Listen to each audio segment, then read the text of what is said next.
امروز قراره درباره فیلم هیجان انگیز د لانگ وولف صحبت کنیم. فیلمی بر اساس رمان مشهور ساخته شده که داستانی متفاوت و نفسگیر داره.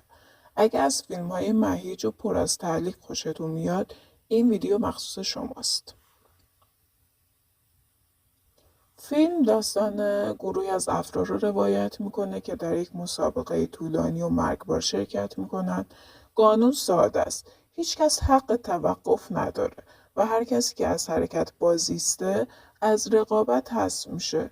اما داستان فقط درباره مسابقه نیست، بلکه درباره تلاش، استقامت و مرزهای انسانیت هم حرف میزنه. بدون لو دادن پایان میتونم بگم فیلم پر از صحنه‌های هیجان انگیز و تعلیق دائمیه که تا آخر بیننده رو پای صفحه نگه میداره. بازیگری عالی به خصوص نقش اصلی که واقعا احساسات و فشار داستان رو منتقل میکنه. فیلمبرداری و موسیقی هم حس تعلیق و اضطراب رو به خوبی منتقل میکنن. برخی صحنه‌ها ممکنه برای بعضی بیننده‌ها طولانی و کسل کننده به نظر برسه، ولی در کل ریتم فیلم متعادل و تاثیرگذاره. به نظر من این فیلم بیشتر از یک مسابقه مرگبار داستانی درباره انسان و انتخاب‌هاشه.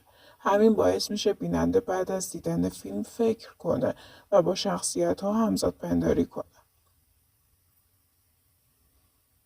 راستی میدونستین د لانگ وولک بر اساس رمانی از استیفن کینگ ساخته شده؟ جالبه که در برخی نسخه ها داستانی با تغییراتی مواجه شده تا جذاب تر باشه. همچنین بسیاری از صحنه های طولانی مسابقه با بازیگران واقعی و بدون جلوه های ویژه ساخته شدن تا حس واقعی فشار و خستگی منتقل بشه.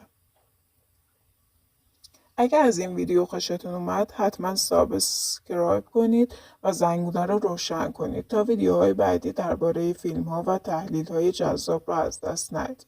نظرتون درباره د لانگ وولف چیه؟ تو کامنت ها بنویسید. منتظرتونم.